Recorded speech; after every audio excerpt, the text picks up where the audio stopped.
que vamos a escuchar ahora, porque entrevistamos a Ezequiel Hernández, que es el fiscal que investiga este caso, y hay 6 policías que fueron imputados por el asesinato de Mauro Daniel González.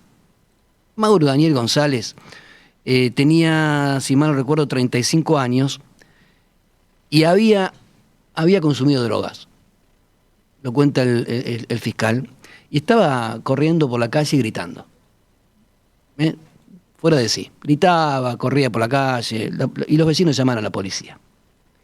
Y así se desata todo esto que termina con el asesinato de este muchacho, que por lo que dice el fiscal ni siquiera agredió a los policías. Pero vamos a escuchar el relato. La pregunta es muy simple: ¿qué pasó en enero? Y lo cuenta Ezequiel Hernández, que viene investigando el caso y recolectando todo tipo de información. Bueno, lo tengo en línea al fiscal Ezequiel Hernández. Ezequiel, buen día, ¿cómo te va? José, ¿cómo le va? Buen día. Bueno, gracias por atendernos. Un tema que, bueno, un caso que no deja de llamar la atención, pero ¿qué pasó en la comisaría octava, por lo cual hay nada más y nada menos que 6 policías imputados por una muerte?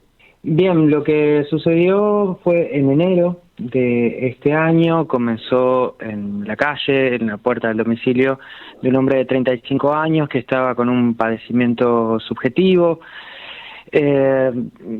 Básicamente gritaba y corría por la calle, entonces una vecina llamó a la policía, nada más que por eso, no porque haya estado haciendo otra cosa. Cuando llegó la policía, en un primer momento lo tiran al piso, lo reducen, le ponen las esposas, y ahí ya comenzaron a golpearlo, a presionarlo con las rodillas sobre el tórax. Llegaron refuerzos, a pesar de que este chico hombre ya de 35 años, estaba boca abajo, inmovilizado, con las esposas, continuaban apretándolo. Los padres avisaron que había tenido una cirugía relativamente reciente en la zona del abdomen. A pesar de eso, tal vez con más saña aún, continuaron apretándolo en esa zona.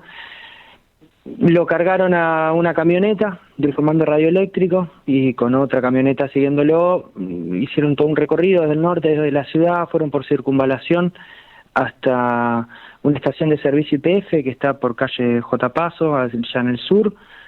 Cargaron nafta y ya en las cámaras de la estación de servicio se lo ve a este chico ya prácticamente inconsciente. A pesar de eso van a medicina legal. Nafta, sí. ¿Cargaron nafta? Van a cargar nafta. Con el chico en ese estado fueron a cargar nafta, sí. Wow.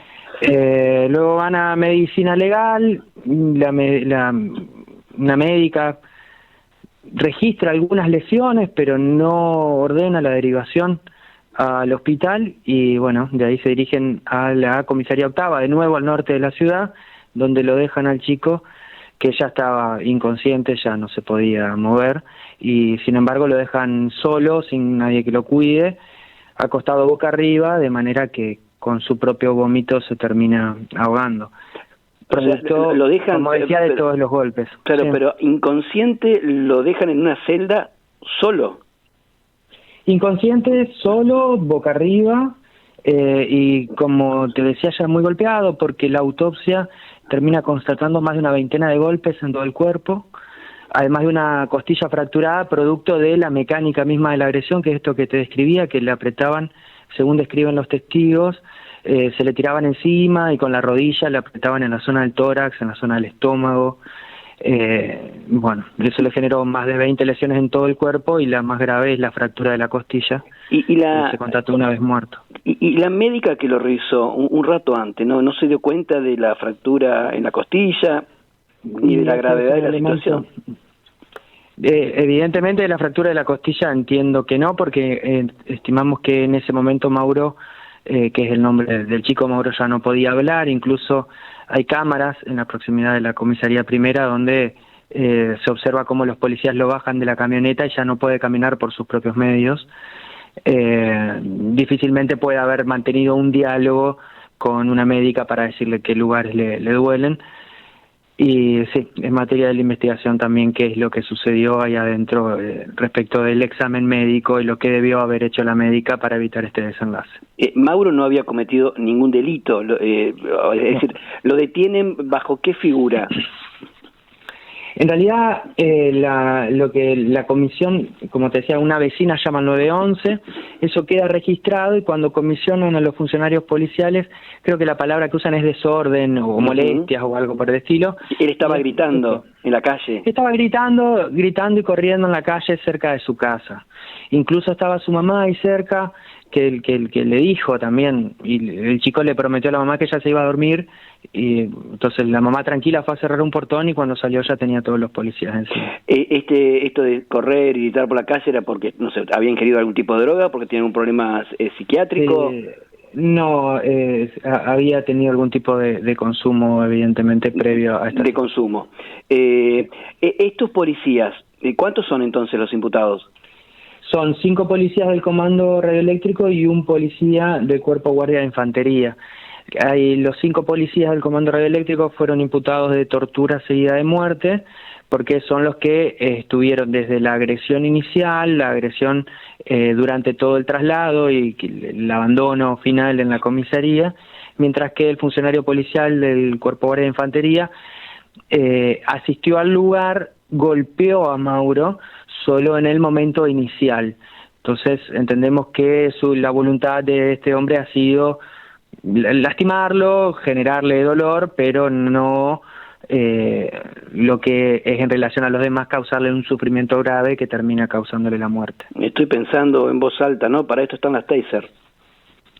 Perdón, ¿para eso están? Las pistolas taser o taser, justamente para inmovilizar a personas en este caso, ¿no? En un caso parecido. Y si fuera necesario, entiendo que vos sabés muy bien también que hay un uso, un protocolo para su utilización y hay un aforismo siempre utilizado, el uso progresivo, racional y necesario de la fuerza, que vos sabés que hay protocolos específicos para los casos de personas con padecimientos subjetivos en la vía pública, que comienza con la disuasión, es decir, los funcionarios policiales al advertir que es una persona que está fuera de sus cabales, la utilización de la fuerza solo puede agravar la situación. Imagínense que el chico puede estar imaginando que ve demonios o lo que sea, entonces es un problema de salud. Lo que hay que hacer es llamar a la emergencia médica, tratar de disuadirlo, tratar de tranquilizarlo y solo en casos extremos donde realmente está poniéndose en peligro a sí mismo o a terceras personas, recurrir a algún tipo de reducción, que los propios protocolos establecen cómo hay que hacerlos para evitar que la persona se lastime, porque una persona fuera de sí puede lastimarse a sí misma también. Así en algún momento sería, entiendo, un caso para taser. Ni siquiera eso. Sino porque y claro, porque el chico no estaba cometiendo un delito, no parecía ser un peligro para sí ni para terceros, más que porque gritaba y corría. Claro, pero ni siquiera es que los policías estaban en riesgo y por eso se defendieron. Nada de esto. Exactamente. No, en ningún punto. En algún momento, cuando aparecen los padres de Mauro, una de las policías que está en el lugar le dice, empujó a mi compañero, pero es la única referencia que se encuentra, que es lo que la propia policía le dice a la mamá y se refiere solo a un empujón. No podemos hablar de ninguna manera de estar en riesgo por la superioridad numérica, por el contexto, por la capacitación y los pertrechos que tienen los funcionarios policiales. ¿Esto pasó en enero? ¿En qué zona de la ciudad entonces? Esto pasó en el noroeste de la ciudad de Santa Fe. Bien, en enero. Estos policías, estos 6 policías, los 5 del Comando Radioeléctrico más el efectivo de infantería, ¿están detenidos? ¿Están en libertad? Sí. Los 6 están detenidos. Ya se realizó la audiencia de atribución imputativa el día viernes por la tarde y solicitamos la audiencia de medidas cautelares para requerir puntualmente la prisión preventiva el día miércoles. Que queden presos. Exactamente, es lo que vamos a solicitar. Usted sabe que la pena en expectativa para la tortura seguida de muerte es de prisión perpetua, así que eso incrementa notablemente el riesgo de fuga. La situación del funcionario de infantería, la pena en expectativa es considerablemente menor, pero la gravedad del caso nos hace calcular que la pena a imponer se va a acercar al máximo previsto, así que corresponde, entiendo. ¿Qué es de cuánto el máximo previsto? Es 2 a 6 años, la escala penal para las vejaciones agravadas, que es lo que se le atribuyó. Doctor, gracias por atendernos. A disposición. Un abrazo. Bien. Muchas gracias. Hasta luego. Ahí lo tenemos, Ezequiel Hernández, es el fiscal que está investigando este caso, fue en enero, este chico estaba a los gritos, corriendo por la calle y bueno, lo apretaron con las rodillas en el pecho, le quebraron una costilla, con él así, malherido, lo cargaron en una camioneta, se fueron a cargar nafta con este pibe tirado ahí en la chata, en el patrullero. De ahí lo vio una mujer, una policía, una médica policial y no constató nada y después... Inconsciente, según el fiscal, estando inconsciente, lo abandonan y lo dejan solo en un calabozo. Es inconsciente, o sea, dejaron a alguien que estaba inconsciente tirado allí, termina muriendo. Todo el relato que acabamos de escuchar es el del fiscal, no es que lo estamos inventando nosotros. Y esto fue en enero, febrero, marzo, abril, mayo, junio, pasaron 5 meses de investigación. O sea, no es que el fiscal está improvisando, se supone que después de 5 meses tiene muchos elementos. Y atente con esto, porque si fueran condenados, la pena máxima en expectativa, o sea, que seguramente en un juicio lo que pueden llegar a pedir desde el MPA es la prisión perpetua para 5 de estos 6 policías. Porque el sexto solamente se acercó, lo pateó, le pegó, estando en el piso, pero estaba vivo y se fue, o algo así. Pero los demás participaron desde el principio hasta el final. Así que, bueno, es un caso realmente escalofriante. Este chico falleció así, en la octava, en enero de este año. 7:40, buen momento para repasar el informe del tiempo de